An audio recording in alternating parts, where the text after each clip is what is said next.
Great good morning, everyone. It is a beautiful Thursday, July 17th. The time is 9:09:34. You know why I know? Because my Picardo's jeweler watch tells me so. Broadcasting today from the United States of America. I could prove it.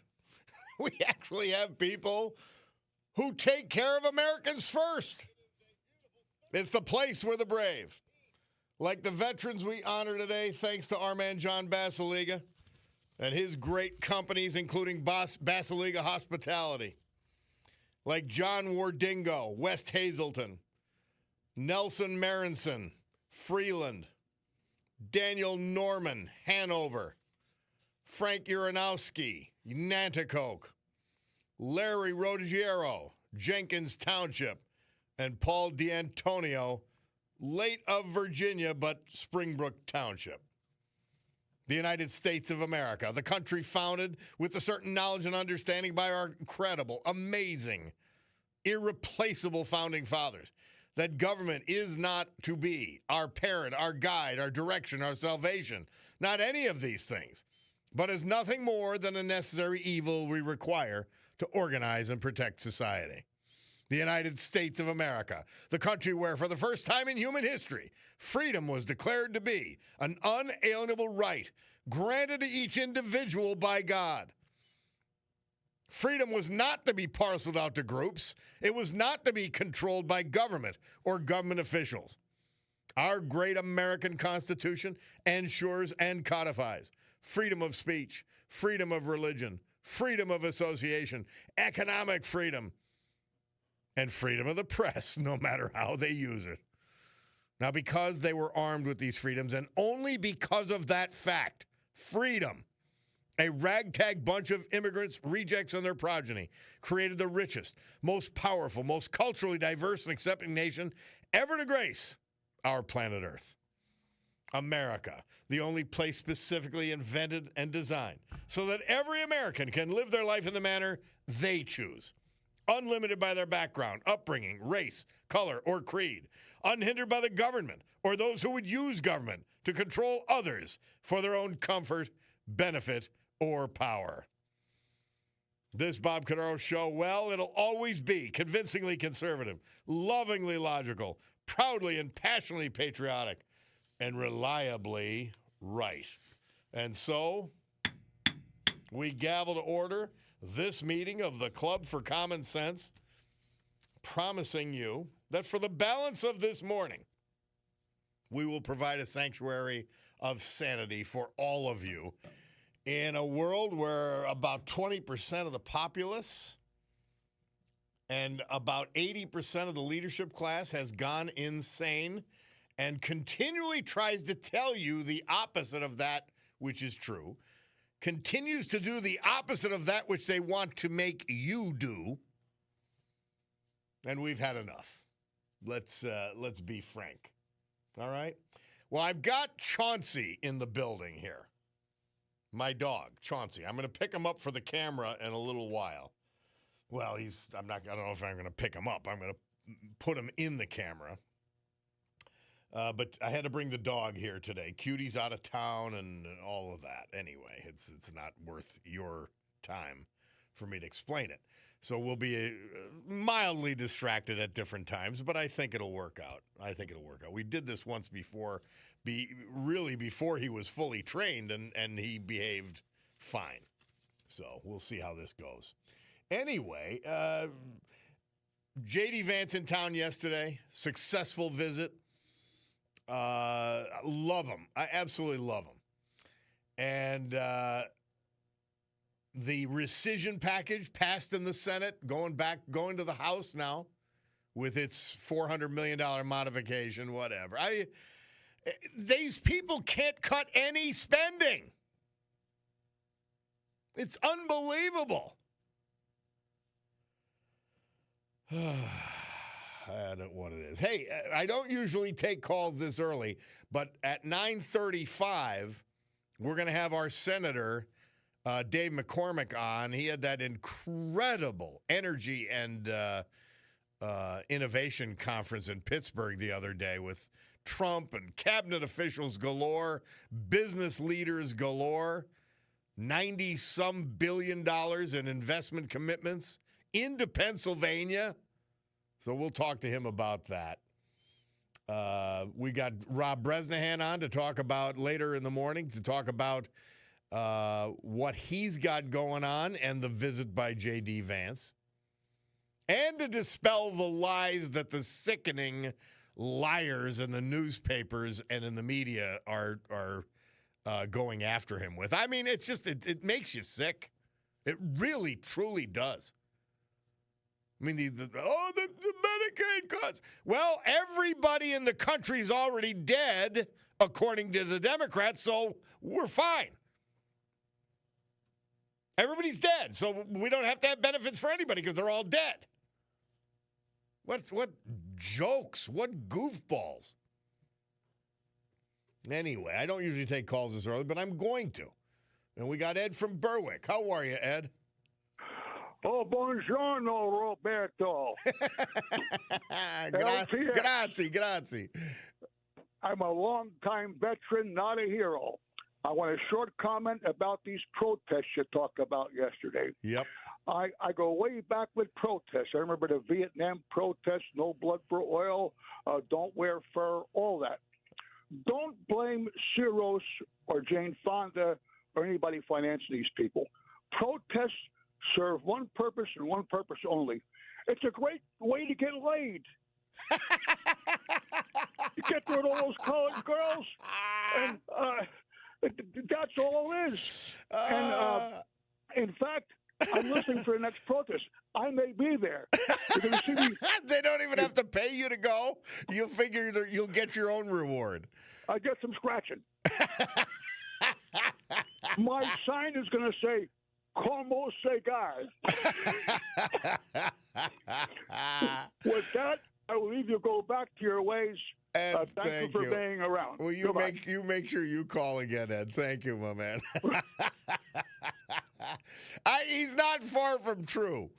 It's not far from. I mean, people like to associate with each other. I don't. When I see people, the only thing I will say is this, and it's what I said yesterday that spurred Ed on. You've got a bunch of these, the core of these protesters getting paid. And so they're running around. They don't even know what the issue is, but they're there. And then you've got the fools. I said, you got to feel like not only are you wrong, not only are you protesting based on lies, but you're not getting paid. But Ed might have found the other motivation for the unpaid protesters. Not a bad thought, and it makes some sense to me. And on that note, we'll take this break, hear from our great sponsors, a little history, a little music, and then we'll be back with you, 570-883-0098, to call or to text.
show you to the people.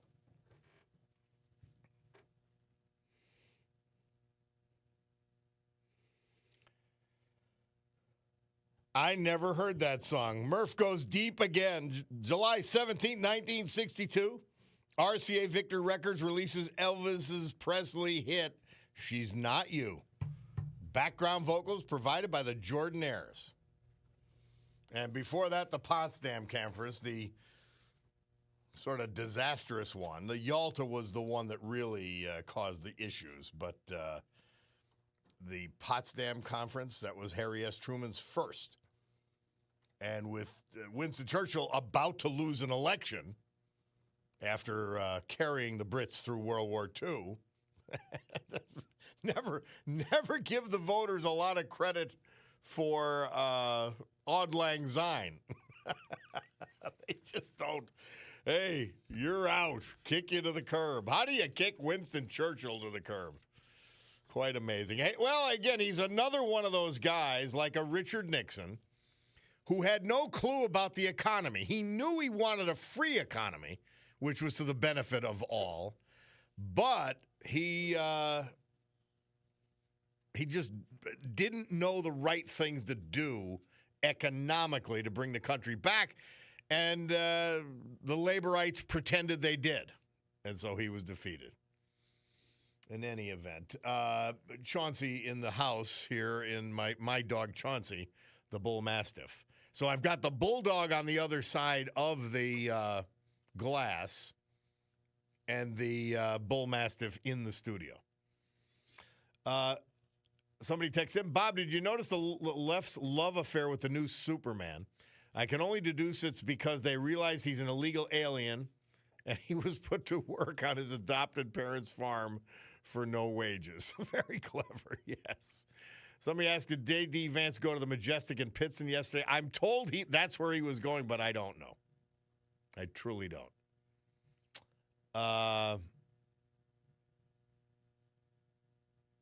Somebody says, U.S. citizen taken away for filming an ICE raid with his phone, kept overnight in jail, let go the next day, no charges, no explanation. This is not taking care of Americans. I don't. If you're interfering with a law enforcement operation, try it. Try to get in the middle of a raid, a drug raid by the DEA. Try to get in a drug raid by your local cops. See how that'll work out for you. What are you even talking about? You stay away from it. And by the way, what do you think the clown was filming it for? He wasn't filming it to help anybody. He wasn't filming it to inform anybody. He was filming it on the hopes that he could become a YouTube sensation and get ICE criticized by all the left-wing idiots out there. Please. Oh, yeah. Oh, yeah. Somebody had texted in yesterday that the United States is becoming a police state. What are you talking about? Like, what are you talking about? Yeah, okay, if you're an illegal alien criminal, you might get arrested. That's so revolutionary. That's just, see, you're either falling like fools for the language of the left and the left stream media, or you're insane. I don't know what else to say to you. I'm a criminal illegal alien, and somehow it's okay for me to be in the country. And it's bad if we round them up. And it's bad if we let the ICE agents and other police protect themselves when they go about their business. My gosh. Somebody said, yes, Vance was at the Majestic lunch for National Hot Dog Day. Good for him. And that's fun. That makes it fun. We'll talk to Rob Bresnahan about that. But, yeah, I mean, this faux outrage over I just don't get it. This faux outrage over the cops and ICE doing the jobs that they are constitutionally required to do. What is it? This is the question. I'm betting that if an American committed a crime, you would want him arrested. That's my best guess. If not, you're too stupid to even talk to. But if a serious crime now, but if someone from another country commits a crime, that's okay. Let them go. Is that insane? How insane? And it's that simple. It's that simple. And yet we're dealing with you people and you're continuing with this nonsense? It's exhausting. The stupidity, the brazenness of the stupidity and willful ignorance is breathtaking. You had a bunch of fools protesting, some of them paid and some of them too stupid to get paid, for J.D. Vance's appearance talking about Medicaid cuts that didn't happen. They're the ones who believe hundreds of millions are going to die. Yeah. You can't make up the stupidity of the left and really of their fellow travelers. The people on the left, the Mamdanis, the AOCs, the Schumers, the Jeffries, all of these clowns, they're getting something out of it. It's just like the paid protesters. They're getting something out of it. That's why they're there. What are you getting out of it except screwed for you and your family? Lied to like an idiot, like you're a complete idiot. And you sit there and take it. That's the astonishing thing. I am amazed. All right, well, Chauncey's chewing on something, and my Bacardo Jewelers watch tells me it's 9:30. So at 9:30, we take our break. We'll be back with the Veterans Tribute.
Our veterans, this hour and every hour, this day and every day. Brought to you by our man John Basiliga and his great family of companies. Well, it's Thursday, so let's start talking Basiliga hospitality. Try one of them or try them all this weekend. The Old Brook Inn, 307. It is some of the best fine dining and some of the best bar food and two of the best bars you'll ever go to. Old Brook Inn. The Far Street Tavern. Reimagined neighborhood bar. Check it out. They'll have music, the whole package this weekend. Today or tomorrow, Friday, is going to be perfect weather for a little outdoor happy hour at Far Street. Queen City Tavern. Sit inside or out. Check out the new reimagined Queen City Tavern. Oliphant, PA. Fine dining. Atera 519. Class of modern restaurants. Low-key Manhattan. The Stegmeyer Mansion. It's like going to a Newport house and getting to sit and eat there and be served. Fantastic. Lawrence Larry Rodigiero. He was 86 when he passed June 20th. He was from Jenkins Township. Born in the Westminster section of Jenkins Township where he lived when he passed. Graduate of Jenkins Township High School. Class of 56. He was a Navy veteran. He was a heavy machines operator for Operating Engineers Local 825 in New York. He was a member of St. Joseph Morello Church, Pittston, and a member of the Yatesville Bocce Club. He loved hunting and fishing, taking his sons and grandsons fishing. He was preceded in death by his wife of 62 years, the former A. Lorraine Kravblosky.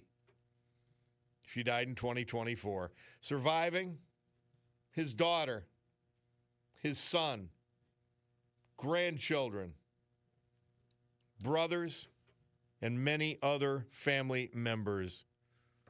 Larry Ruggiero. Paul D'Antonio. He died June 19th. Born 1930. So you know what that makes him. 95 at his passing in Paterson, New Jersey.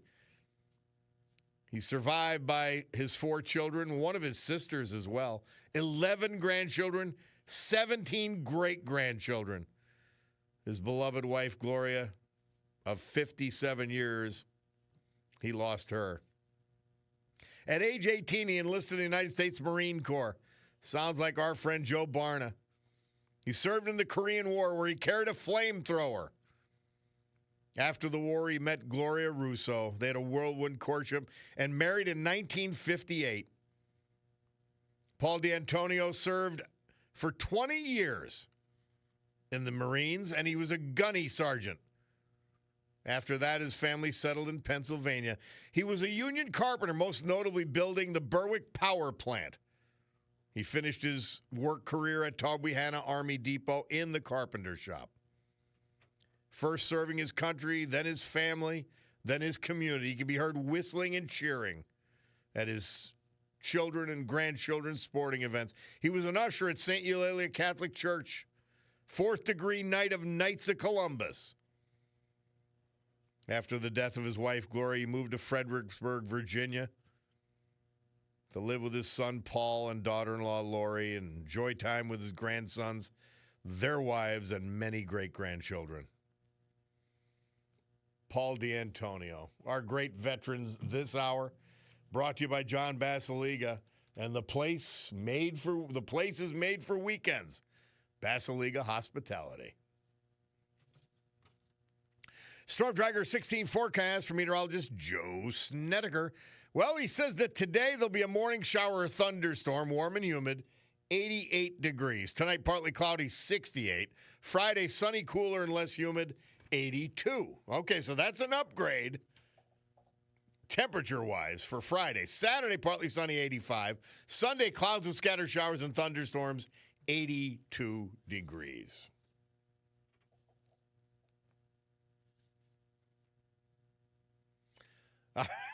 We're back. Bob Cordaro with you. We're expecting a call from our man Dave McCormick. We've got a call with Dave McCormick. That's why I didn't have a little gift to throw in there for you. Well, he's coming fresh off an incredible achievement. As someone said yesterday, they can't believe he's in office for only 6 months. They can't even believe it. He put together an energy and innovation conference in Pittsburgh that was it was beyond impressive. We had multiple cabinet secretaries, President of the United States, any business leader that matters, $90+ billion in investment commitments. And he's with us now, our Senator Dave McCormick. Dave, welcome back to the Bob Cordaro Show. Hey, Bob, how you doing? I watched a lot of it. I just thought it was fabulous. I'm amazed and impressed at how you put that all together. Well, Bob, I want to start by saying you probably had this in your life. It was my wife's idea, so all good things start with my wife. There you go. That is actually true in this case. Trump said it. Trump was saluting Dina. He was. Yeah. After I won, President Trump called me and he said, "Listen, you did a great job. I just want to help you any way I can." I said, "Mr. President, two things. Please come to Pennsylvania for wrestling." So he came to the national championship. Yes. It was unbelievable. And as you know, I was a wrestler. I ran on wrestling. And I said the second thing is we want to do a summit.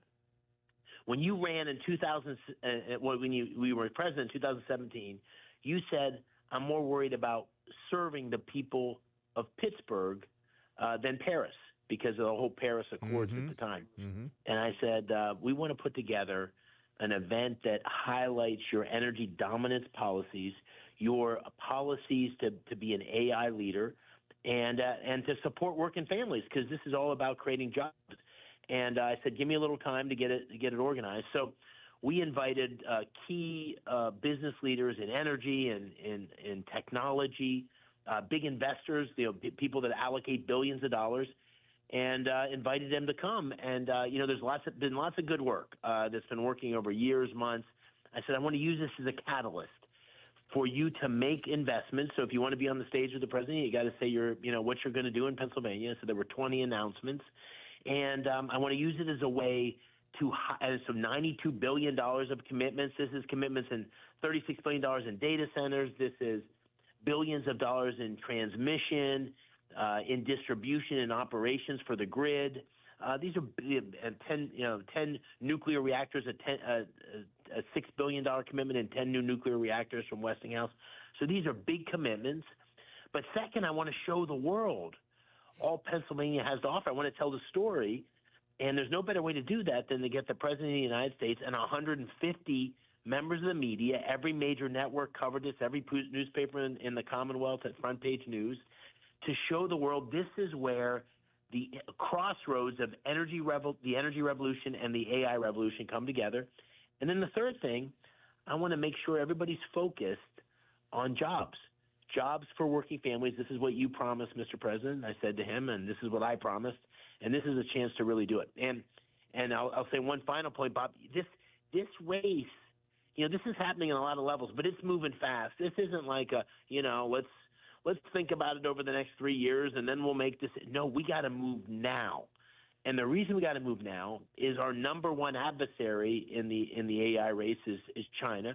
We got to beat China. We've got to be the leader, or we're going to lose. We're going to lose our infrastructure. We're going to lose our data. We're going to lose our leadership in the world. But second, and this is just the way it is. Every governor, every senator in the country is watching what happened on Tuesday and saying, wait a second, the next investment needs to come to West Virginia or Ohio or Georgia. So, we can't take anything for granted. We got to go out and show the world that Pennsylvania is unique because of our energy, because of our skilled workforce, because of our technology leadership, because of the grit of an innovation that we've got in our blood here. And that's what we were trying to do on Tuesday. I think we had a big day for the Commonwealth. Oh, amazing! And there were deliverables, not just the conference itself. You know what? And I said this, and you're blushing. You'll blush because you are beyond humble. that your background as a business leader, an international business leader, is what brought all of these people together. A senator, a junior senator for 6 months doesn't do this unless he's extraordinarily capable and already deeply respected. So, I thought it was a tribute to Pennsylvania, but it was a tribute to our senator as well. Well, I appreciate that, Bob. I mean, whenever you get the president of the United States to come, that's a huge catalyst. But it's a nice thing you said. But the thing I do understand, because I've been a CEO, I've been one of the kinds of people that would have come to this thing. I know what they're thinking in terms of how they're going to spend their money and where they're going to invest, and they want to see alignment. They want to see the package of all the things Pennsylvania has to offer. And some of those were big Pennsylvania companies, like, well, it's not based in Pennsylvania, but Constellation, which is a huge energy provider. Many of these companies have big operations here already. But what we need to show them is, of all the places they could invest the next $1 billion, we want it to be here. And so I appreciate you saying those nice things. But we're much closer to the beginning of this than the end, and we need to double down here and hopefully come together. And it's a bipartisan thing. One of the things you pointed out, Senator, in the conference is that Pennsylvania's enormous energy reserves, specifically natural gas, are what opens all of this up, because artificial intelligence is about energy use. It can't happen without it, and we are an energy capital, and you're looking to exploit that. Absolutely. You're part of where you are today and where I grew up, Bloomsburg. That whole part of Northeast is a huge natural gas reserves. Southwest Pennsylvania has the same thing. We're the fourth largest natural gas reserves in the world. Remarkable. We're the second largest energy producer in America. So that is a special sauce. That's the ingredient that makes this all possible. And then you add those great skilled workforce we have, and the proximity. The other thing, even where you're sitting today, it's really important for a lot of these investments that you be close to the population. So Pennsylvania is within 500 miles of more than 60% of the population. So we've got a lot of ingredients to make this work. We gotta put it all together and stay focused and show the kind of leadership that's going to allow us to be at the forefront of a very rapidly changing world. Pennsylvania's United States Senator Dave McCormick is our guest. We haven't even tapped the Utica Shale yet. We're just on the Marcellus, and so we're only getting started. Yeah. No, I absolutely. This is the amazing thing. The technology is moving so quickly that we have the thing that most states want, which is the natural resources. Now we got to have the technology to get access, and we got to have the regulatory and government orientation that, wait a second, this is our future. So we can't have dumb things happen at the local level or at the state level. We got to have permitting reform at the federal level. I'm going to try to be a real leader on that. So we've got all the ingredients to success. We just got to make sure we put them all together and don't get in our own way. And I think Tuesday was a good step forward in showing Pennsylvanians what the future can be. But we gotta lean into it. We got to embrace it. Dave McCormick, you voted for the big mediocre bill. I mean, it was as best we could get. You voted last night for the rescission package, which, though a series of those is actually going to be critical to show that Republicans are serious about shrinking the COVID bloat of the federal government. 100%. Yeah, 100%. I would say that, the thing that was good about the big, beautiful bill, it delivered on a lot of the president's promises. It made permanent the tax cuts. It invested $150 billion in defense. It gave money for the border patrol, stopped the flow of fentanyl in the communities across Pennsylvania. and it started to slow the growth of spending, but it didn't bend the curve enough, which is a real problem. And the rescissions package is a small but important, because it shows that we can actually undo some of the damage that's been done in the past years in terms of spending on things that literally, if you went through the lines in this budget, the things the federal government spends money on, to 90% of the people that live in Scranton or live in Columbia County, where I grew up, they'd say, "What? We're spending money on that?" Yeah. So, it's a and yet some aircraft senators couldn't bear to part with these spending items. And I always point out to people, we don't have the money. This is borrowed money. Yeah. Here's the way to think about it, Bob. It's like you're a family that makes $50,000 a year. You're spending $75,000 a year. That's about what it's like. So how would how long do you think that's going to last? Right? This is not sustainable. And I think we were right to, and unfortunately, when you're in the Senate, you're limited to what you can get 51 votes for in rescission and reconciliation, and what the House can pass.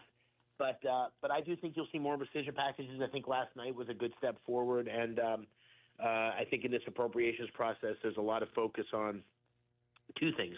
We can't do things that stall growth. So we got to have energy dominance, deregulation. We got to have smart tax policies that are good for working families. The child tax credit that was in the last bill, the expanded the accelerated depreciation. All these things are great for jobs, great for working families.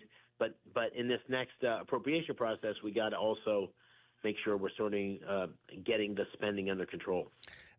Dave McCormick, one final comment. I think it's incumbent upon you to talk, because you voted for the big mediocre bill. You get, at this point, you go from being an executive to a senator, having to accept what's put in front of you and getting the best you can instead of everything you want. I have to assign you to bringing Elon Musk back on board. Yeah. No, absolutely. I mean, he was a force for good in Pennsylvania. He campaigned here. I did a number of campaign events with him. He did one just with me, and he was a big part of the formula. Obviously, President Trump was here 15 times. I did events with him, but we there's no individual or no party you're going to have 100% agreement with, but certainly the ideas that I think on the Republican side are very much in line with the ideas that Elon are promoting. And so I think him getting back in alignment with President Trump and all that we're trying to do here is really critical. And I'm sure I'll have the opportunity to talk to him at some point about it. And I'll both show gratitude for all that he did for Pennsylvania, but also try to encourage him to get back into the Republican side of things. Well, I know you got to get back to business in Washington. Dave McCormick, thank you very much for coming on the program, as always, and we look forward to it, and it's always available to you to talk to this part of the country anytime you'd like. You got it, Bob. Thanks so much. Have a good day. All right, our Senator Dave McCormick. We'll take a break. Bob Cordaro, WILK. We will return.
He was was he the hardest working man in show business? James Brown. Murph tells us that this date, 1965, King Records released his hit, Papa Got a Brand New Bag. You gotta love that song. You gotta love James Brown. Solid energy. All right. I was ready to take a call, and I just realized I've got to go to the news because my Bicardo watch tells me, and this is from Bicardo Jewelers, which is your Breitling, Oris, Longines, Michelle, Shinola, Luminox, and Swiss Army watch store. Well, it's also a Bicardo watch store, which is what I wear.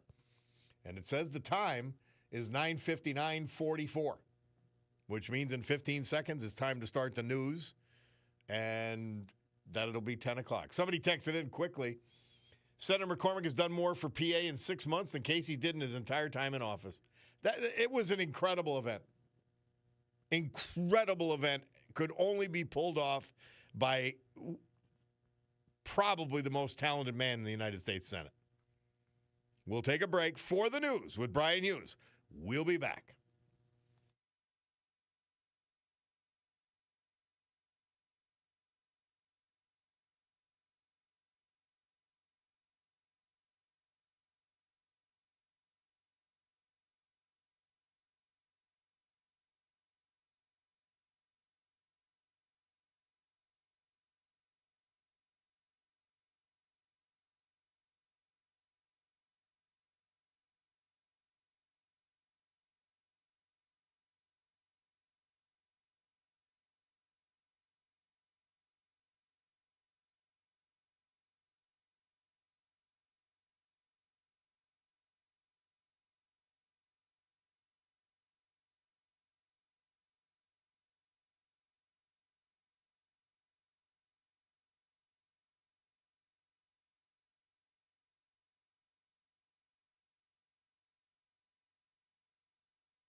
window.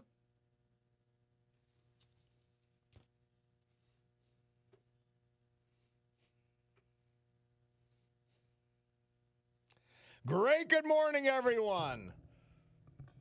My Bicardo Jewelers watch tells me it is 10:08:41 here in the great Northeast this beautiful Thursday, July 17, 2025.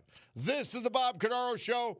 I am he, and it is a big day to fight for America, defend our values, and with the help of our man, John Basiliga, and his great company, Basiliga Hospitality, to honor the brave who have made us and kept us free.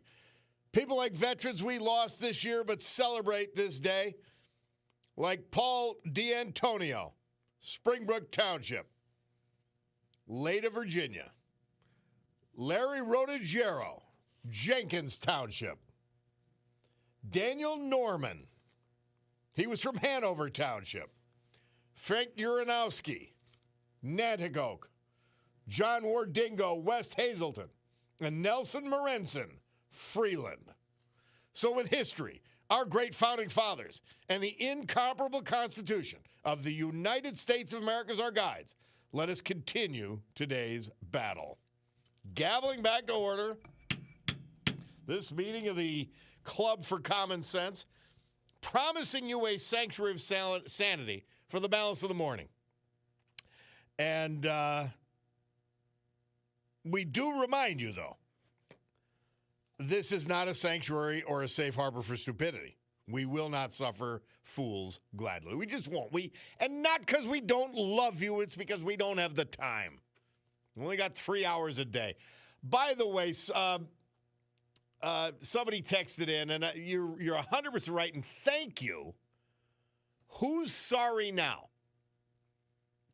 How about playing some Connie Francis to mark her passing? Bulldog, will you find that song, please? We've got to play it. Maybe coming out of the weather at the bottom of the hour, okay? When we do one of our little clips. So, yeah, Connie Francis passing away at age 87. Extraordinary. And she lived. Chauncey keeps getting these pens. I don't know who leaves these pens on the floor, and he's Chauncey, get out of there. Get out of there. He's going to have ink all over his face and his tongue, and he's a slob. I brought in a something for him to chew and play with, but he's finding stuff on the floor here. Anyway, I'll get to that in a minute. First, we have our state representative, Jamie Walsh, on the blower. Jamie, welcome to the Bob Cordaro Show. How are you? Bob, I'm doing well. I'm glad to be on here today, and I didn't know before I get started, there's actually two topics I wanted to call in and talk to you about today. One was the House resolution last week regarding Save Women's Sports. Yes. And the second being budget. So I'm not sure how much time we have. We might only be able to cover one. But... No, let's cover both quickly because they're both huge. Okay, so last week we have a patriot down in the House on the Republican side. Her name is Barb Gleim. You should follow her on Facebook. She's been fighting for our daughters for years down there to try to get this Save Women's Sports Act passed. And just so everybody knows that's listening, and I am learning so much about government, Bob, as being down there as a freshman and new to this, because we are 102 Democrats to 101 Republicans in the House. Every single committee is structured with 14 Democrats and 12 Republicans. So there's almost 30 different committees down in Harrisburg, and every committee, the makeup of every committee is 14 Democrats and 12 Republicans. And this is why we have a hard time getting anything out of committee to the House floor to get a vote on. Yeah. But when a bill goes into the House... And that's for one seat. What a shame. One seat. Yeah. And when a bill gets sent from the Senate to the House, if the bill sits in that committee, the Save Women's Sports Act, for instance, sat in the Education Committee for 15 days, 15 legislative days, not days, 15 legislative days. And once it's in there for 15 days, if you get 25 signatures, you can force a discharge out to the House floor. Jamie, we're not going to be able to get into the weeds here and cover both subjects, and I want to cover both. That's tell okay. Tell us about the bill. Tell us first about the Protection for Women in Sports bill, quickly. So basically what the bill does is it specifically defines biological female sports, biological male sports, and co-ed. Now, growing up, we all knew those three categories existed. We didn't need someone to pass a law to tell us this. But that is the structure of this bill in a nutshell that will, once and for all, any public-funded schools, universities in Pennsylvania will have to follow this law if it's passed. And when it was discharged to the House floor, the Democrats referred it back to the Education Committee. So they could kill it. And the Education Committee then referred it on a vote of 14 to 12 on party lines. They referred it to the Health Committee. Now it can't see the Health Committee for 15 more legislative days. So now, instead of our daughters having normalcy come this fall when they go back to school, we have to wait till we're back in Harrisburg sometime in September. Unreal. October. Tell us about this budget. Shapiro, the wolf in sheep's clothing, has proposed a gargantuan budget. We just crept over $50 billion. Now he wants 52. What in God's name is going to happen? Where do you get all this money from? Well, that's just it. And just so you know, the budget that the Democrats are asking for today does not represent an agreed-to product on the Republican side. And if they were serious about voting on a budget that includes Republican proposals, it would include the elimination of RGGI and government permitting and regulations. It would include real work toward real government reform, getting rid of fraud, waste, and abuse. It would include school choice and investments in career and technical education, which seems to always be put on the shelf. Career and technical education always seems to get put on the shelf.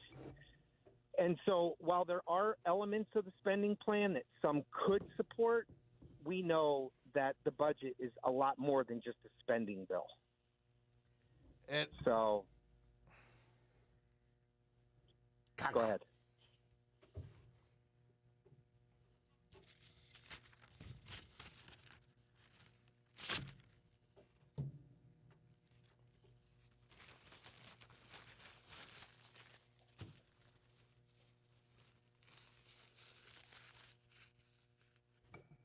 All right, Jamie, my apologies.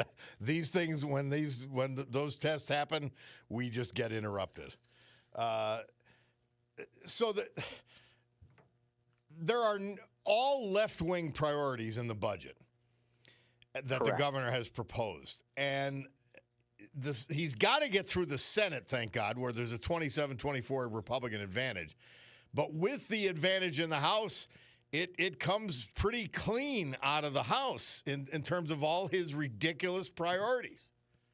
It does. And the proposal, just so you know, the proposal that the Democrats gave us, they want to spend over $50 billion and didn't provide a financial sheet to show us where the full entire impact of the budget. Now, can you imagine doing that in the private sector? You'd be fired. And at best, the budget will continue a significant deficit.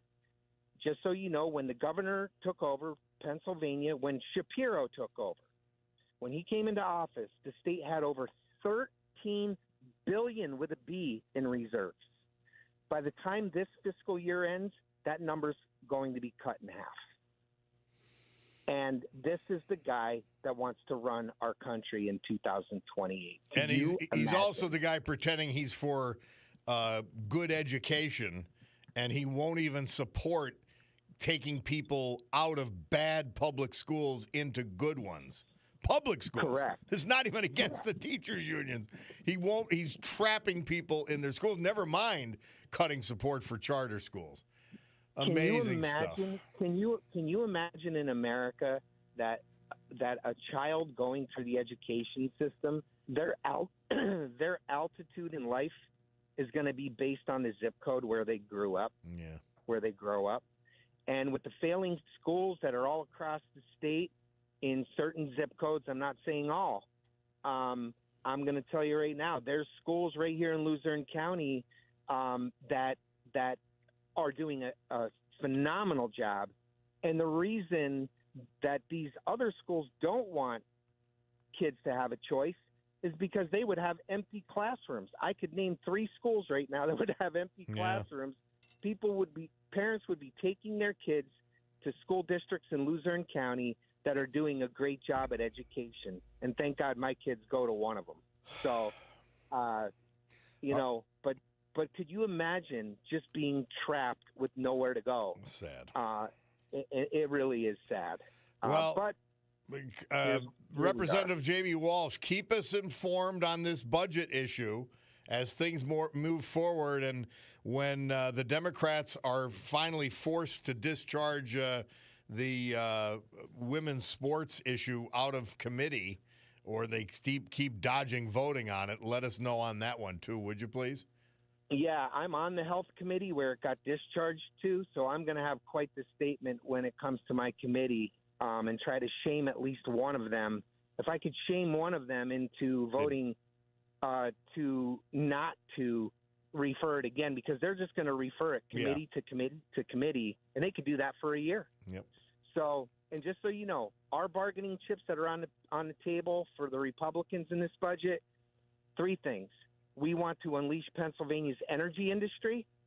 We want to support efficient government to cut fraud, waste, and abuse.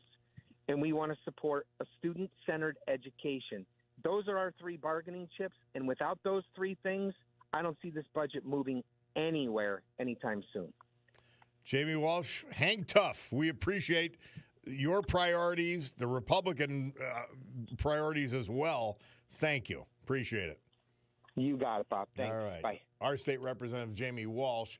Let's take a break. Bob Cordaro, WILK. We'll be back. We're going to go to the phones.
The Miracles. Murph says they released their hit Tracks of My Tears on Motown's Tamla label.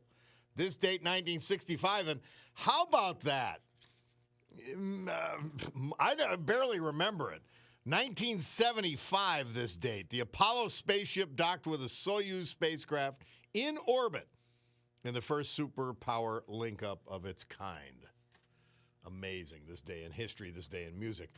I'm very impressed with Jamie Walsh. He's got a good grasp of what happens and how things work in a very short period of time as our state rep.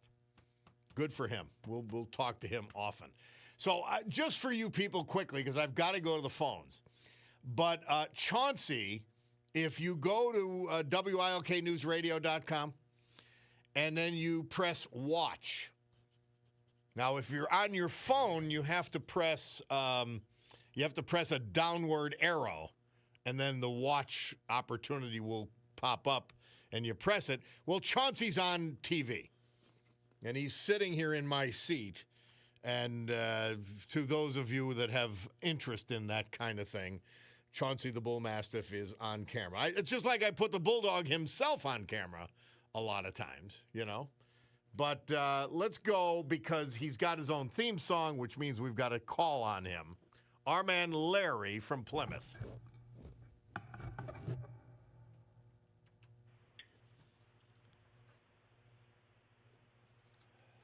How are you, Larry? Not too good, Bob.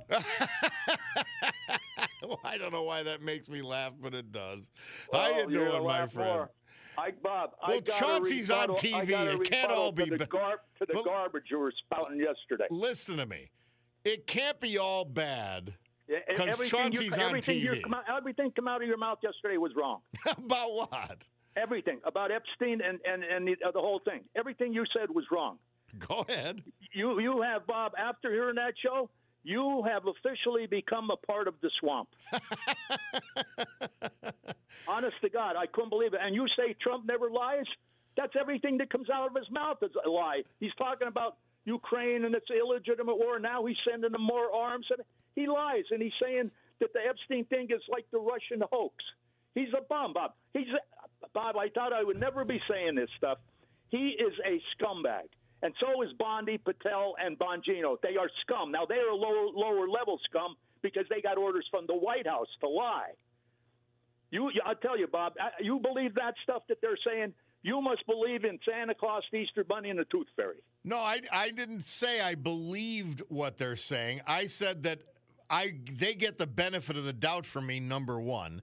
Number two, the thing that I know is that a murder in the prison that Epstein was in is impossible without detection. Well, I'm gonna tell you that part I will not bend. I don't even give. I don't give an opportunity for an alternative.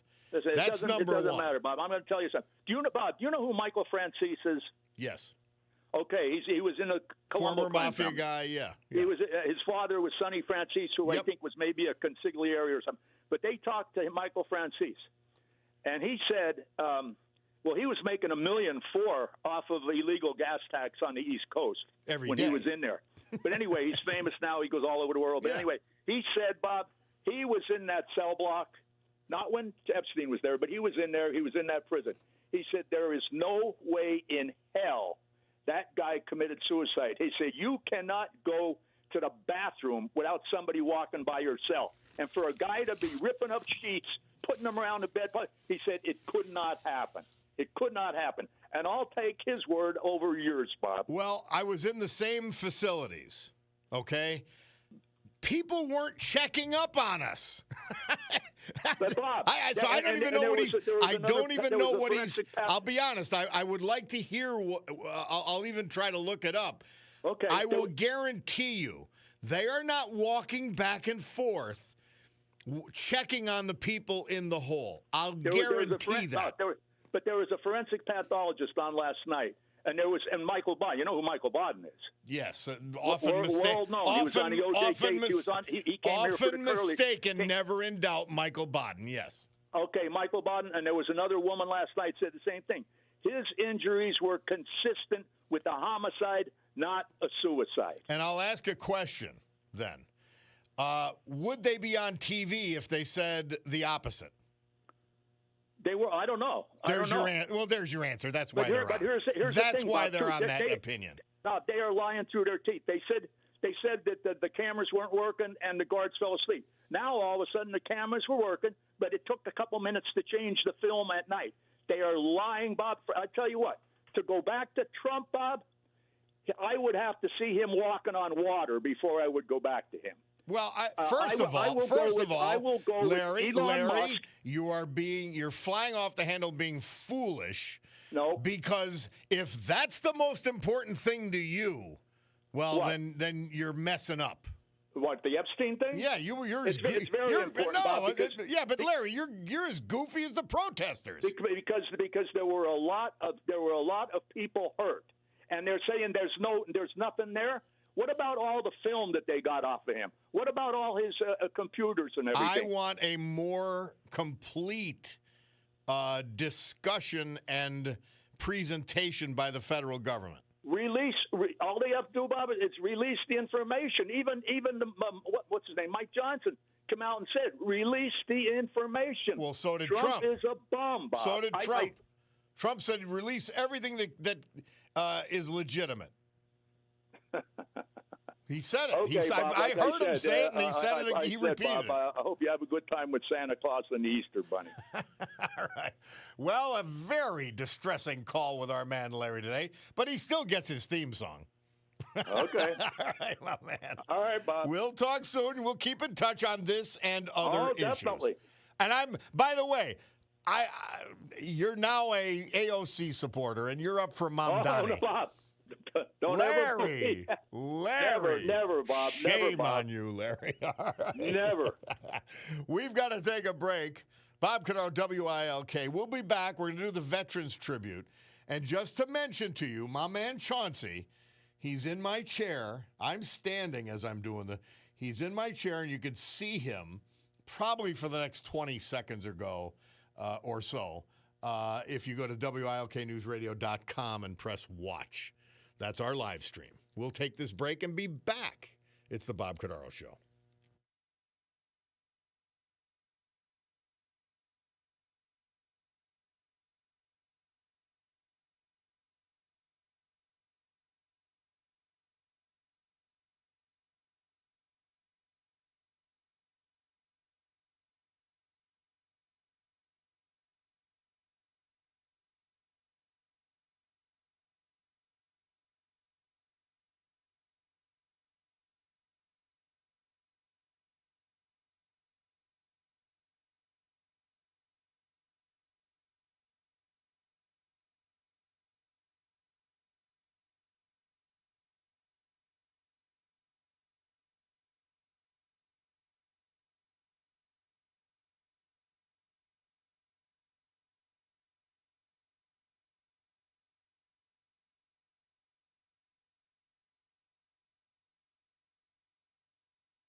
our veterans this hour and every hour, this day and every day. Men we lost this year but celebrate today. Brought to you by John Basiliga Hospitality. His properties include 3 of the best bar restaurants you will ever go to. The Old Brook Inn, 307 Springbrook Township. The Far Street Tavern on Far Street in the incredible Trips Park section of West Scranton. And the Queen City Tavern in Oliphant. You will love all of them. Fine dining? Why not? A Terra 519. As classy and beautiful a restaurant as you will see anywhere. And then the Stegmeyer Mansion. Down in downtown Wilkes-Barre, the Mary Stegmeyer Mansion. Dining in old world elegance. Just beyond class. Daniel Norman. He was formerly of the Hanover Township. He died at age 101, June 9th. His beloved wife, the late Marion George Norman, fell asleep in our Lord, November 17th, 2020. They were married in 1961, St. Mary's Antiochian Orthodox Church, Wilkes-Barre. The same church his parents were married in years prior. Dan was a loving and devoted husband to his wife throughout their 59 years of marriage. He was born in Geneva, New York, graduated Geneva High School, United States Army veteran for 3 years during World War II. Most notably, he fought in the miraculously survived the Battle of the Bulge. He also attained the rank of first sergeant in England, where he helped in managing a German prison camp. European, African, Middle East Campaign Medal, the American Campaign Medal, World War II Victory Medal. He was honorably discharged in 1946. He enrolled in Wilkes College and George Washington University, achieving a bachelor's degree in accounting. He was with the IRS. Don't hold it against our guy, Dan. Working in his Philadelphia office for 28 years. He was so capable. They paid for him to go to the University of Michigan as well as law school at Temple University. A man of deep faith, Dan was a devout member of St. Mary's Antiochian. I don't know if that I'm saying it right. Antiochian Orthodox Church, Wilkes-Barre. Contagious laugh. Interest in horse racing. They knew him at Mohegan Sun. In addition to his wife, Marion, predeceasing him. Brothers and other family members. He's survived by nieces, including his beloved caregivers, Tina Michaels, Barbara Billings, Walter Dushak, and Dr. Robert Ottaviani. Dan Norman. Frank Uranowski, he was 94 when he passed June 21st. He was from Nanticoke, born in that great town, a sergeant in the Marine Corps, veteran of the Korean War. Lived a life of service, devotion, and love. Especially proud of his time in the Marine Corps. Married for 71 years to the former Norma Krieger. He was a corrections officer for Pennsylvania Department of Corrections at State Correctional Institute at Chase, retiring there after 34 years. Avid hunter and gardener, faithful member of the former Holy Trinity Church, now St. Faustina Kowalska Parish in Nanticoke, devoted to his daily prayers, and a 37-year member of the American Legion Post in Nanticoke. Youngest of 9 children. He's survived by his wife, Norma, daughter, grandson, and his great-grandson. Frank Uranowski. Our amazing veterans this hour, brought to you by Basiliga Hospitality. Storm Tracker 16 forecast from meteorologist Joe Snedeker. Today, a morning shower or thunderstorm, warm and humid, 88 degrees. Tonight, partly cloudy, 68. Friday, sunny, cooler, less humid, 82. Saturday, partly sunny, 85. Sunday, clouds with scattered showers and thunderstorms, 82. Great weather. Great weather. Oh, somebody correcting me. It's Antioch. How? And I know that word. Thank you. See, I can't do this show without you guys. Not only because they'd fire me if we didn't have a huge audience, but,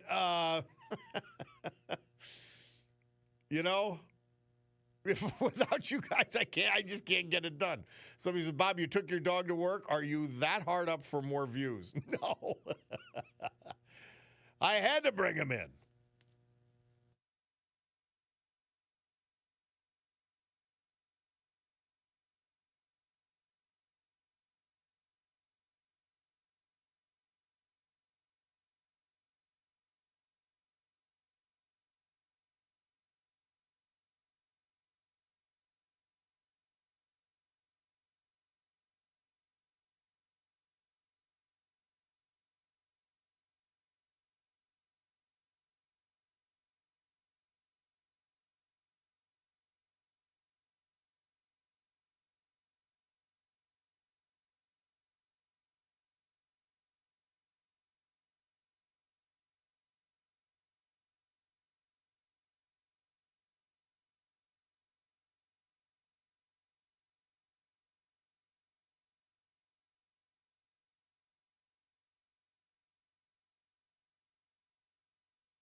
We lost Connie Francis at age 87 yesterday.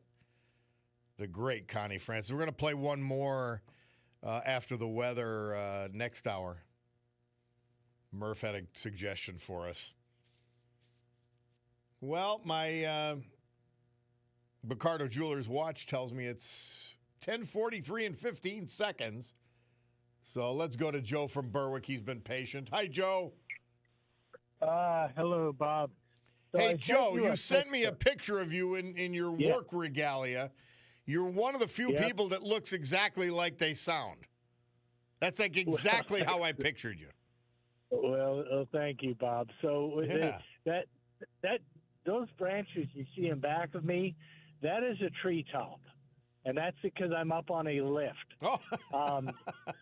Now, the reason I sent you that picture, because you know about the incredibly stupid things Gavin Newsom saying, oh, well, when I go out and see people working on roofs, I don't see anybody who looks like me. Oh, God. Well, if any of your progressive friends repeats that stupidity, you show them that picture and you say, well, what about this guy? Because he's out here for days on end in 90-degree heat working on exterior of a building. Well, we know what an ass Gavin Newsom is. God almighty. So I just, but it's sad too. Is somebody ought to tell them, and the people like him and others who repeat these talking points, well, take a walk through your cities and look where all of the young white kids are. They're strung out on drugs laying in your streets because of your policies. So that's why you don't see them working up on the roofs. Mm-hmm. I thought that should be pointed out. But I also messaged you last week, and you were asking me about this mayor of Bloomsburg, and is he a Democrat? And the answer is yes, he is. And as I tried to explain when we were losing connection there, for years they were having problems around here with, again, it was Spanish-speaking people, and they were basically coming from out of state, mostly Jersey, and overrunning the local parks and public places and just trashing the place. And again, these aren't people who live here. These are all out-of-staters. And it was just amazing that this mayor I was telling you about kept saying, oh, we can't do anything. We don't want people to feel unwelcome. Right? Lord, so, yeah. And they yeah, were we don't want criminals to feel unwelcome. I mean, yeah. Why not be welcoming to the criminals? These people are insane. It is. They're beyond stupid. Well, you know how public, Facebook and so forth work, okay, and how people can communicate in this day and age. Well, obviously that's what was going on here, because here on this 4th of July weekend that just passed, a couple of ICE agents showed up in town and were questioning a few people. Lo and behold, those crowds of out-of-staters, none of them showed up. For the first time in years, all these places were open with no problems whatsoever. So it's quite amazing how they say there's nothing we can do, but 3 or 4 ICE agents shows up, and that solves the problem. I mean, it's just like these idiots falling. Joe, we need legislation to close the border or to regulate it or whatever. And he was proven to be a disgusting liar that he is by Trump. Yeah. Literally 0 people released into the country from other countries illegally last month. I can't even believe they did this well. I can't even believe it. Amazing stuff. Hopefully they keep it up, because like you said, what you were playing earlier, the Democrat plan is keep bringing these people in so you don't have to pay in congressional seats when your policies and they'll eventually vote. They will eventually vote, but that's not the game. I keep telling the audience, the game is about the census. It's not about anything else. And also, they want the American culture, the Christian, Judeo-Christian culture destroyed. They hate it, despise it. That they do, Bob. So keep up the good fight. Thanks for having me on. You too, Joe, and be safe on those lifts, would you? We'll take a break. Bob Cordaro, WILK. We'll be back.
Tom Jones. Murph says this date, 1965.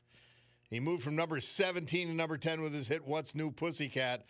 1996 TWA Flight 800. It turned out their best conjecture, because I think it was a little better than a guess, was some worn wiring.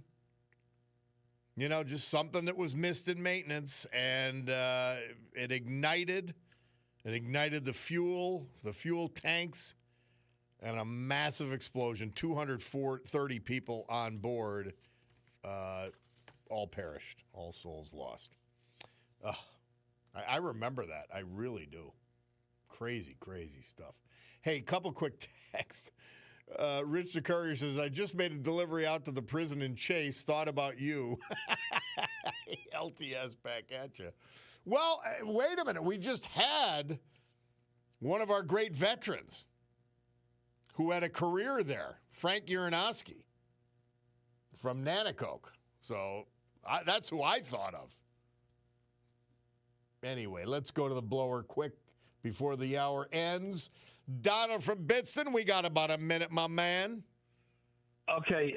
Wait, you got to wait for your song. You got to wait for your theme song. All right, Bob, you were right about everything. I don't know what he's talking about. You were JFK, boots on the ground in prison. So I just, as far as Larry's narrative, I studied Oxford law. He wouldn't have a chance in the courtroom. But everything you said was right. They just passed that bill, $9 billion for, and they said there weren't going to be any cuts. They just barely passed $9 billion for the foreign aid and the sex changes in Uganda or whatever. And like I said, Muskie made a mistake with the chainsaw and everything. And I think what's going to happen in the future, Bob, I think AI will take over like a credit card limit, the debt, and you'll have like $1 trillion cat fund for national disasters. And if you have it'll be a cashless society. That's how I view it within 20 years because it's unsustainable. So think credit card. You have 10 grand, you can't go over the 10 grand. And then just like if a new next door neighbor came to you on a Wednesday or something, said I need $100 till Friday payday, and you said okay, you'd have to give a PIN number. It'd be all like on a credit card. You can transfer it over. That's how I see it. But as far as that other stuff with Epstein, it didn't happen. And I'll listen to what Franchese says, but Michael Franchese said, because I do Francis, I apologize. I like him, and he's a pretty wise guy. But I mean, I spent 6.5 months in those holes. I know how they operate. People are not coming by in. They're not walking by and checking on you. It's not happening. I saw the Snedeker interview. I saw your Snedeker interview. The guy, I feel sorry for Larry to that degree. He should watch that. You explained everything. But as far as you were right about a lot of things, just like these cuts and stuff, they say the Medicare and all this nonsense, they have to be real. They're not happening. We closed the border. He did an excellent job. The border's everything. Without no border, you have no country. If that people are still coming in here, murderers. There were drug dealers, rapists, and murderers. They weren't picking crops. There's 1.2 million people coming in there to do that. Yeah. They lied to us. They're still lying, and they're attacking ICE agents, and they should be jailed for doing that. Amen. Thank you, Robert. Thank you, Donald. Always. And see that? You got 2 theme songs. We love our Donald. He's come around nicely. Well, I look and I see that Bicardo Jewelers, your Breitling, Oris, Longines, Michelle, Shinola, Luminox, Swiss Army, in fact, they're just your watch store. They tell me the time is 11 o'clock and 32 seconds. Time for the news. We'll be back.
Nothing for you.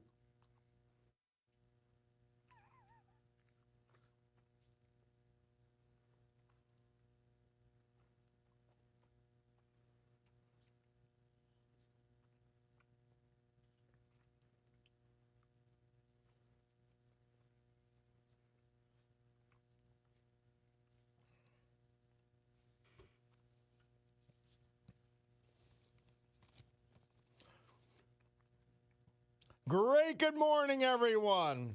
My Picardo watch tells me it's 11:09 a.m. here in the great Northeast. This beautiful Thursday, July 17th, 2025. This is the Bob Cordaro Show. I am he, and it's a big day to fight for America, defend our values, and with the help of our man John Basiliga, and as we head to the weekend, Basiliga Hospitality, to honor the brave who made us and kept us free. People like veterans we lost this year but celebrate today, like Frank Uranowski, Natticoke, Dan Norman, Hanover Township, Paul D'Antonio, Springbrook Township, Leyte, Virginia, Larry Rodigiero, Jenkins Township, John Wardingo, West Hazelton, and Nelson Marinson, Freeland. So it's history, our great founding fathers, and the incomparable Constitution of the United States of America as our guides. Let us continue today's battle. Gaveling back to order this meeting of the Club for Common Sense. Yeah, we're committed to common sense. And that's why we could be your sanctuary of sanity for the balance of this. Well, I guess it's only an hour now. That's all we got. But you heard Greg Gutfeld. He's great. And we absolutely love it. And it's the truth. These people don't care. And I talk about this all the time. What's wrong with legal immigration? Invest the money to legally bring in more people. Is that what you want? No, it isn't. See, they don't want legal immigration because they can't control where it goes. And these people will not be dependent upon them, and they'll be taught about this country and assimilate. They don't want assimilation. They want destruction of our culture. By the way, an excavator guy emailed me. And it was a report I had not seen, excavator guy. But he said to LTS, wonder if you saw the report out of New York City. There was a van pulled over. And it had about dozens of propane containers. They pull it over. It's a white van, unmarked. No signage. And they pull it over and the guy runs. Wonder what he was up to. Please, guys, be vigilant. I have on my notes that I now keep on my phone, new school instead of old school. I have in my notes, Iran is still a danger unless they're so afraid of Trump, which is really possible. But there's still a danger for cyber attack and other issues. And these millions that Biden let in are a true existential threat, far beyond culture, far beyond the drug issue, fentanyl and all that. Be wary. Well, I mentioned to you our great congressman, Rob Bresnahan. He was there yesterday with J.D. Vance, and that's his district. And here he is, our congressman, Rob Bresnahan. How are you, Rob? Hey, good morning, Bob. We're doing great. I thought it was a great event yesterday. A lot of enthusiasm. And J.D. Vance he's just the intellectual firepower behind conservative policies. And he is such a sharp guy. Chelsea actually turned to me and she said, "Is he prompted?" I said, "No, he is that quick and that sharp." And when you're talking about these wins, it's really not hard to comprehend. I mean, and thinking about it at Don's Machine Shop and huge thank you to the Eiferts. I mean, we had a vice presidential visit back in 2020. It is a monumental undertaking to work with Service, to work with Advance, to work with the Office of the Vice President. I mean, it is not an easy lift to be able to secure the routes, secure the facilities, establish the hold rooms, all for 90 minutes of time for an event that blows in and then blows out as quickly as we got there. So, well, Rob, one of the great things about that place, I know they do sophisticated machine work there. Don's Machine Shop. I just love it. I love it. The name is so understated, it's off the charts. Just Don's in the backyard. And actually, my last campaign rally with Leader Scalise, Jason Smith, the chairman of Ways and Means, back in the fall of last year was at Don's. Yeah. And then one of my first stops officially as a member of Congress was to spend a few hours over there and to see their laser machines, the CNC capabilities, and the 40 people that feed their families because of the incredible work that they perform. Yeah, great stuff. What was the highlight of the trip as far as you are concerned? I mean, it's got to be helpful to have someone with the gravitas of J.D. Vance explaining. I call it the big mediocre bill because, hey, it's what we could get. But explaining it to people so you don't have to for once. Well, it certainly helps when the Vice President of the United States takes up the case to help advocate, specifically right here in northeastern Pennsylvania. From a personal perspective, I never thought in a million years I would ever be on Air Force Two, coming from Washington to land in Wilkes-Barre, Scranton International Airport. Never thought that would be the case.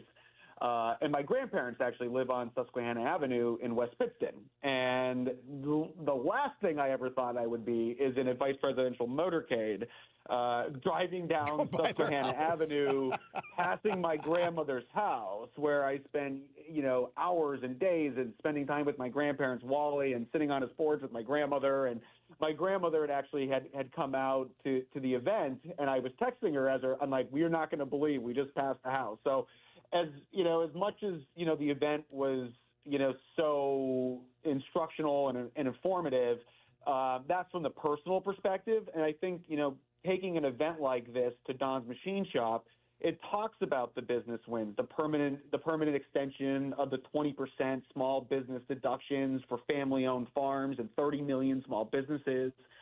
It makes permanent 100% immediate expensing. The permanent immediate expensing for research and development activities in the United States, talking about not giving the American people a $1,700 tax hike, permanently extending the double standard deduction, and provides an additional $1,500 increase for families beginning in 2025. I mean, this is a working class bill. That's what this did the final did. bill, Congressman President, did the final bill include the interest deduction for auto loans for American cars? Cars manufactured and made in the United States, yes. Okay, but great. Something I think we could, that I've been harping on for a long time, and it's actually what got me interested in serving public office, was back in 2017, I came down to Washington with the National Electrical Contractors Association, back when I was a contractor, this is back in 2017, and I had met with a member of Congress, and this is back before TCJA 1.0, and it was expanding 529s to more mimic the GI Bill so we can continue to reinvest in our skilled workforce. And that's something that this bill and this law now actually does, is it expands 529 saving accounts to include K through 12 materials and expenses for post-secondary training and credentialing. And we just saw the massive investment to northeastern Pennsylvania, $25 billion. Like, this is going to take skilled jobs. We are going to need carpenters. We are going to need electricians. We are going to need sheet metal workers. We are going to need operating engineers. We're going to need people that can run heavy equipment, truck drivers, CDL, Class A. And that's all of these different lifestyles and, incredible employment opportunities that we should be incentivizing and not vilifying, because these are family-sustaining careers. And they're real people jobs. Real people are going to do these jobs. These aren't gender studies majors. No basket weaving here. I mean, these are our electricians, our HVAC technicians, our plumbers, our carpenters. I mean, these are real jobs that will never be replaced by artificial intelligence, ever. Yeah. Amazing stuff. Well, I know it was a great event. How are you enjoying your time despite this abuse? I ask you every time. You got to be getting sick of being lied about and the things you support being lied about repeatedly by lunatics. Well, I'm glad you mentioned that, because I remember when you reached out to me over the stock trading the first time, and I'll repeat it again, I don't trade my own stocks. I don't advise my investors or my financial advisors, my wealth managers. I've had a very diverse portfolio. I am invested in the United States of America. I am personally invested in northeastern Pennsylvania. And I know my friends over at WNEP will be doing an interview later today, and I'm sure it'll turn into a hit piece, because we know the credibility of Tegna and what they stand for, and being an ABC affiliate. But I don't trade my own stocks. I found out about that Centene trade last Thursday, from a trade that took place back in May. Like, I had no idea. They just create their own narratives. We're closing rural hospitals. Nobody fought harder for that rural transformation fund than me. I mean, Rob Bresnan, on that specific point, Tyler Memorial Hospital closed because of Obamacare, and nobody wants to remember that. Marion Community Hospital closed post-Obamacare up in Carbondale. So, they're making it up. Rural hospitals were closing before this bill. Now there's some sort of a cushion for all of them because of this bill. And I think $50 billion, and people will keep saying, well, that's not enough money. I mean, if you look and see what equates to $50 billion, well, that's the Commonwealth of Pennsylvania's budget. You look at the value of TikTok. I mean, there's a lot of money. And if it's used properly, and listen, just based off of. Now we're skipping out a little bit on Rob's phone. Oh, boy. I heard myself in my ear there. Okay. But $50 billion is a lot of money that we can make really significant changes. And just yesterday I was speaking to a Democrat state representative on some ideas with the Scranton Hospital, that we have been in touch with community health. We have been in touch with some people that are potentially looking to acquire the hospitals. And, it's a reassurance that I had gotten from CMS Administrator Dr. Oz that he will work hand in hand with me. You saw his tweet that I was a bear to make sure that northeastern Pennsylvania would qualify for what we were originally calling a rural hospital fund. And that's how it's evolved to a rural transformation fund. And, we have a lot of work to do because of the locality, because of the reimbursement rates. And it's something that I explained in detail that we need to work on, so we're not just rearranging deck chairs on the Titanic here and finding ourselves in the same predicament 5 years down the road. So I think we have some really exciting economic opportunities in northeastern Pennsylvania. Power distribution, power generation is going to be the forefront of this, because everything requires electricity, and we need to make the right investments into our generation, transmission, and distribution facilities and infrastructure. And I think what we saw out in Pittsburgh about making life affordable, again, for everyone, is the biggest derivative, the biggest cost, the biggest inflationary metric is going to be the cost of natural resources and electricity and fossil fuels. So let's find a way, a partnership to move it all together simultaneously and really redefine northeastern Pennsylvania for generations to come. So there's a $2 trillion increase in Medicare spending in the bill that you passed, but yet the liars are calling it cuts. I'm not getting it. I'm not sure how people look at this.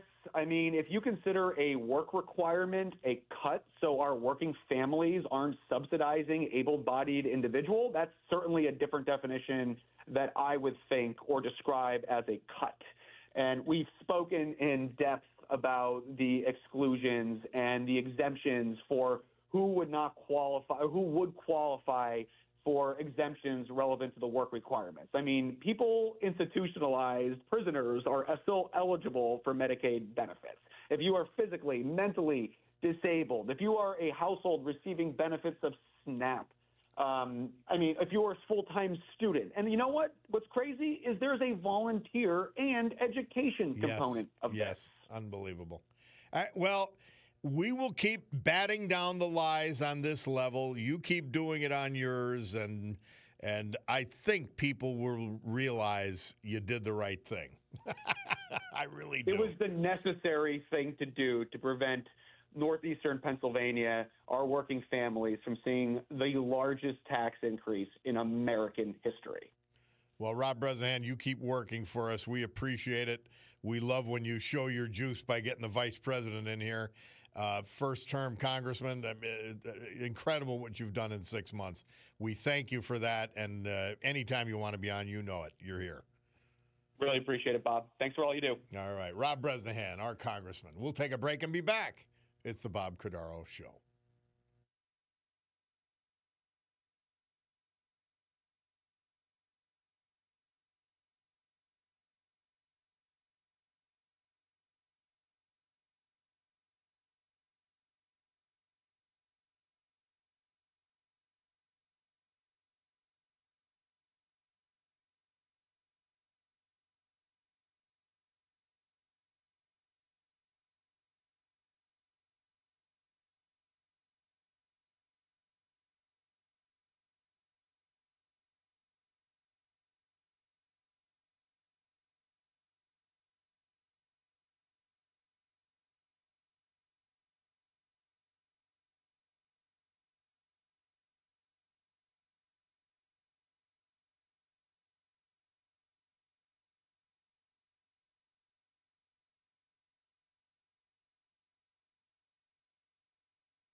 Rod Stewart, Murph tells us this date, 1971, released his first hit, Maggie May.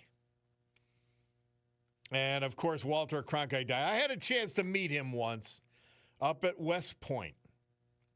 And it was prior to the phone being your camera. So I didn't have a camera. I wanted to take a picture with Walt. I remember he was much shorter than I had expected him to be. And I may have mentioned this to you. Steve Forbes, who I knew a little bit, and he recognized me, was with him, as was Brian Mulroney, the former Canadian Prime Minister, and got to meet Walter Cronkite with that crowd. And he was courtly, nice, but again, much smaller, big head, but much smaller than I pictured him. And there was a liberal who generally, at least as far as I could tell in my youth, did not bring his politics into the news. And he was replaced by Dan Rather, who became a complete disgrace. And I became a Frank Reynolds guy. Anyway, Mike, you've been patient up in Forest City. How are you, Michael? Hey, Bob. Thanks for taking my call. It's a pleasure talking with you, and also giving my opinion on to your audience as well. Oh, well, that's what you're here for. We appreciate it. That's right. I got two things if you have time. Yep. The first is about the Biden auto pen. Yeah. And, that should be the biggest scandal. Your buddy Larry that calls, it's kind of hard to listen to him sometimes. But, this Biden auto pen. And what I suggest is that the Republicans should get a committee together and force Biden to go under oath to tell us all about it in great detail.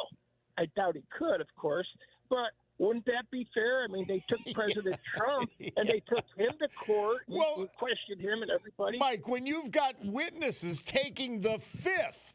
I know. It's disgusting. There is no crime of actually covering up, but there's a crime in fraudulently taking action on behalf of the president that he wasn't aware of. That is a crime. So think of what they're afraid of in terms of criminal charges.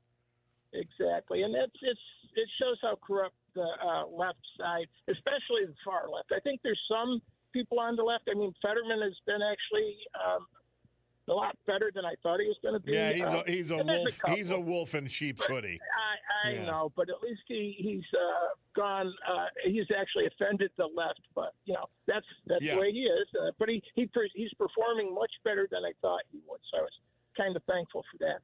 The other thing I wanted to talk about is how that the far left and the liberals, especially out there in California and some of these what do you call these states? They let the people come in, willy-nilly. Yeah. They're demanding that the ICE people and our brave men and women who are trying to clear these criminals out of the country, they shouldn't be wearing masks, right? Well, did you ever see some of these TV programs, videos of these riots, throwing rocks and tear gas, even one guy shooting? Do you ever see too many of these people, these criminals, not wearing masks?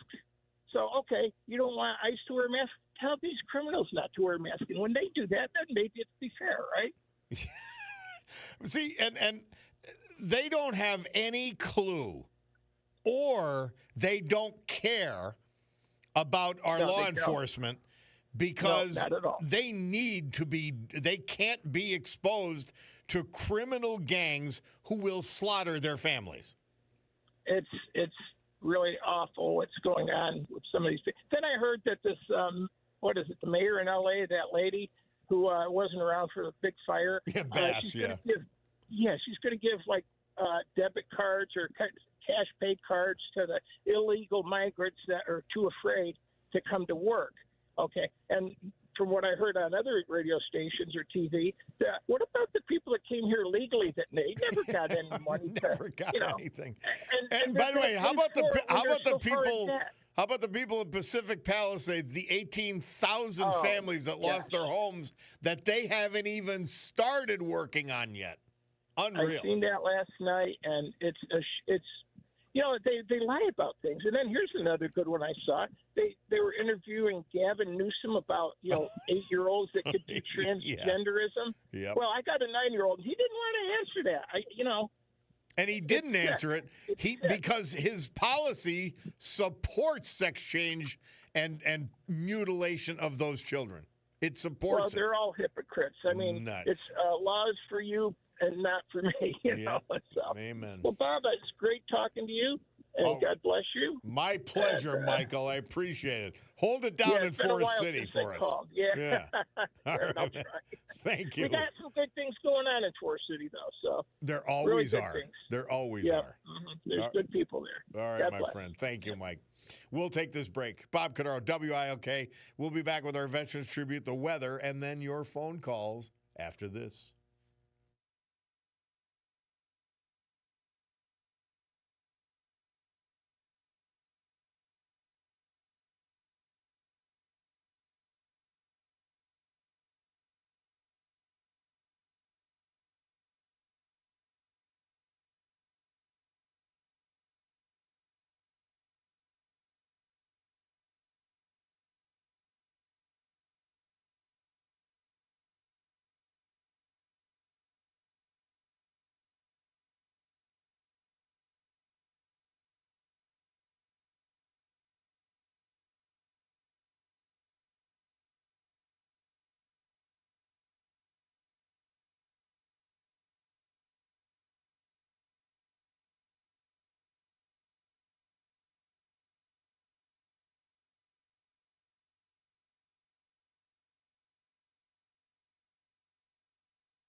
Our Veterans Tribute this hour and every hour, this day and every day, brought to you by John Basiliga. And we feature today one of his great companies, Basiliga Hospitality Group. Fine dining at its best in Northeast Pennsylvania, in fact, without parallel. For a modern look, modern package, as good as it gets, a Terra 519 Linden Street, Scranton. And the Stegmeyer Mansion. It's like going to Newport. And while you're touring the mansions, they feed you the best meal you've ever had. Incredible. And don't forget, Sergei's is open, the nightclub, tonight. I had a great time there last week. John Wardingo. We lost him June 20th. He was 89 from West Hazelton. He was born in West Hazelton, resided there most of his life. A veteran of the Korean War, he served this country proudly in the United States Navy. He continued well into his 80s as an active jogger and was seen daily jogging around Hazleton and the West Hazleton area. Preceding him in death, in addition to his parents, was his beloved wife, the former Eileen Schlock. She passed in 2023. Sadly and tragically, his daughter, Diane Wardingo Ball, she died in 2016. Surviving are his beloved son, grandchildren, great-granddaughter, a grandson, Sebastian Wardingo, and 2 great-grandchildren in addition. John Wardingo. Nelson Morenson. He was 89 as well. He died June 20th. He was from Freeland. He was born in Sandy Run. He was of the Lutheran faith. He was an industrial mechanic for his career. Honorably discharged from after serving us in the United States Air Force. He was a former president of the Freeland Lions Club. He loved boating and fishing with his brother-in-law, Jack. Loved casino trips. He's the last surviving member of his immediate family. Surviving are his wife of 64 years, the former Matilda Gulvis, his sons, and his grandchildren. Nelson Morenson. Our great veterans this hour, brought to you by the Basiliga Hospitality Group. Storm Tracker 16 forecast from meteorologist Joe Snedeker. Today, a morning shower or thunderstorm. I think we're past that. Warm and humid, high 88. It's 82 outside the studios right now. Tonight, partly cloudy down to 68. Friday, sunny, cooler, less humid, 82. Best day of the week. Saturday, partly sunny, 85. Sunday, clouds with scattered showers and thunderstorms, 82. Bob Cordaro back. Chauncey, the Bull Mastiff, he's in the studio. He's in the house. But he's like his owner. He likes to sleep. He likes to lay around just like I do. By the Mark from Hazelton text in. First, he asks, have I ever been to the best cigar pub in Drums, PA?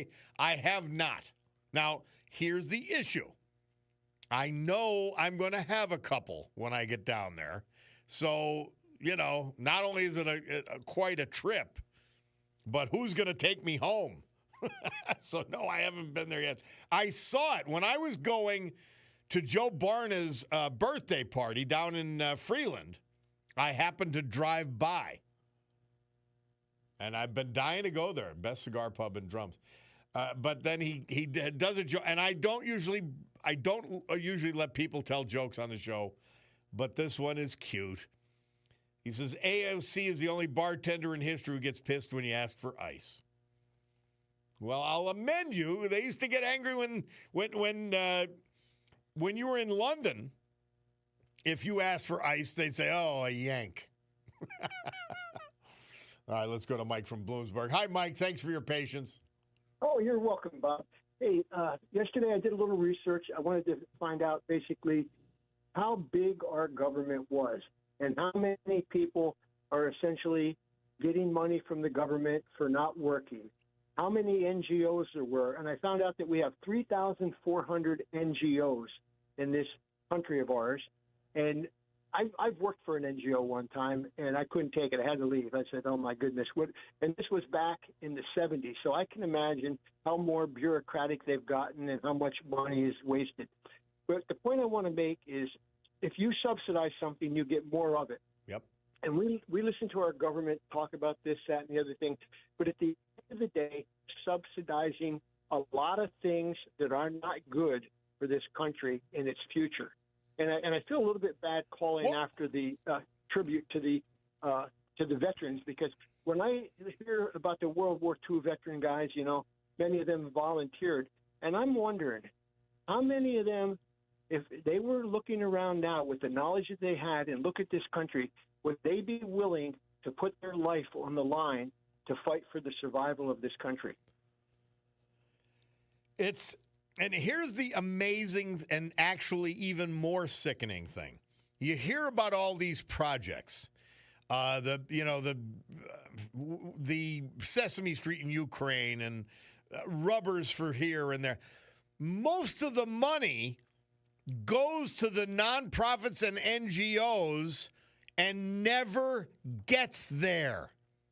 This is a scam on a level. Government has become, at least 1/5 of it, has become a scam beyond anybody's comprehension. Exactly, Bob. That's the point. You're saying it much more clearly than me. And how much of that money gets back to politicians that voted on that money for them to have so that they can win again? And what the point I'm making is we are living beyond our means. Yep. And this cannot last much longer unless the people demand that the government spends less money. And I can tell you this, many of my liberal friends say if we could all just get together, then we could force the politicians to give us what we want. Well, could you imagine if we all got what we wanted? Oh, my God. We're pretty much there now. It's unbelievable. Yeah. Absolutely Yep. crazy. Thank you, Mike. Sometimes, you're welcome. Have a great weekend if I don't talk to you before then. Appreciate that very much. Let's go to Bill from Pittston. Hey, Bill, how are you, man? Doing pretty good. I just got to tell you something you already know, but to reinforce it, you couldn't have a better sponsor than John Basaglias. I'll tell you, that guy's remarkable. Yep. I said to people, and it goes same to Bacardo's, and I'm actually choosing the sponsors that I want. I don't want just anybody. I have to believe in them. I have to believe in their company. Well, I'd rather make less money and believe in what I'm pitching to you, because this is I don't kid about it. This is a family. It's a large, growing, and dysfunctional family. I agree, but I'm not going to talk about something that I don't believe in, that I don't love as much as I need to pitch it. Bacardo's the same, and there's a couple more I'm talking to. We'll see where we go. You know, like when the Rhodes Scholars on, and I love these places. Well, that's the point I was trying to make, that you really have the best. I mean, it's not even it's a labor of love, you know, when you can endorse these people because they're doing such remarkable work and they're on your show. It says a lot. Yeah, and John Basley, he's off the charts. The things he does that nobody knows about in terms of helping people, providing jobs. I had just the one example. There was a young guy who prevented somebody from blowing up the gas station he was working at. And he prevented it, and the company Turkey Hill fired him. He now works for John Basiliga. It's just a small sample. So yeah, I'm a believer. Well, anyway, the reason I called, I went to see J.D. Vance yesterday. Oh, great. Everything went along. You know, there was no outstanding thing. It was just, I guess, just to pay homage to the area and stuff like that. What was more interesting were the protesters. I was wearing a McCormick for Senate, and two of the protesters said, "Who is he?" I said, "You know who he is. He's the best senator we got in the United States." I said, "Who knows? Maybe he's going to run for president, but you know who he is." And they just rolled their eyes. They trying to get a rise out of me. But then there was a guy dressed like a ninja. He was about 6'2". He's walking toward me, and I was trying to make eye contact with him, but he had the mask on, and he had a hood and a wrap around his head. He's carrying a camera, and he had a sign, but he just was fixated on what was in front of him. He would not make eye contact with me. And of course, the usual protesters were way out there in left field. Well, they've got to be getting paid, or they have to be dumb. There's no other way around it. If you're getting paid, okay, this is what you do for a living. It's disgraceful, but whatever. We got to make some people say radio talk show hosts. But you know, you're either getting paid or you're stupid. And you love lies. That's all there is to say about them. When I was campaigning for Dave McCormick, I was in DuPont, and we saw some competitors, Kamala people coming. I went up to them. I'm a McCormick supporter. It wouldn't be great if we could get along. So I took a picture with them. Here, they were paid to come in from Delaware. Well, who would like her voluntarily, Bill? Hey, we got to go. It's a Bloomberg Money Minute, but thank you. Always a pleasure. It is Bloomberg Money Minute. Let's find out what's happening in the markets, and then we'll be back. Mother Teresa then.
So many good songs today. We're going to finish with James Taylor. We missed a bunch, but we had to honor Connie.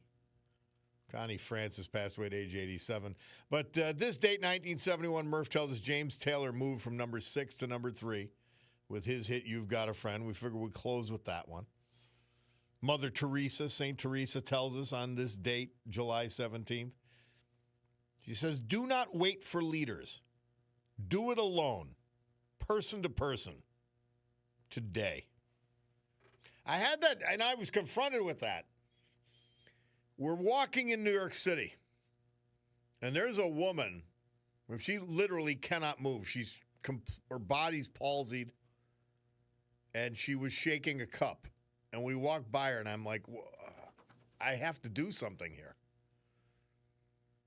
Well, nobody else noticed her or whatever, so we kept walking, and I go, I'm going back, and I go back, and she was gone. Now, sadly, believe it or not, people like this are positioned at different places in places like Manhattan to collect money, and I don't know how much of it they get. But she was moved after that. But, man, there's so many people to help, and Mother Teresa, one of the few people who lived for them. Quite amazing. Couple of things. Somebody about the prison thing and whether Epstein killed himself. I don't know if I'm taking a mafioso's word over Trump's or yours for that matter, Bob. He didn't kill himself, or he did kill himself. I'm sorry. Bob, the problem with school choice is that really good schools will get inundated and not be really good anymore. It's got to be done with limits. Got to be done with limits. Somebody commenting on Jamie Walsh's appearance on the program today. Somebody said, Bob, I just love your show. What a bright spot for the day. I try to tune in every day that I can. I was with a woman yesterday who made my blood boil. She lived in New York most of her life. She stated the things are so typical of right-wingers. The government owes us. We should get free help for housing, food, medical, etc. Wow, I had to be in her company because of certain circumstances, but I was relieved when I got to part ways. I tried to reason, but she was loud and obnoxious. Just venting. That's what I'm here for you to vent. Thanks and LTS, and thanks back at you. We've got to endure idiots. That's what they are. Somebody said, my favorite Connie Francis song is Mama. And I didn't play it. So sorry about that. You could have done a whole Connie Francis thing, She's really great.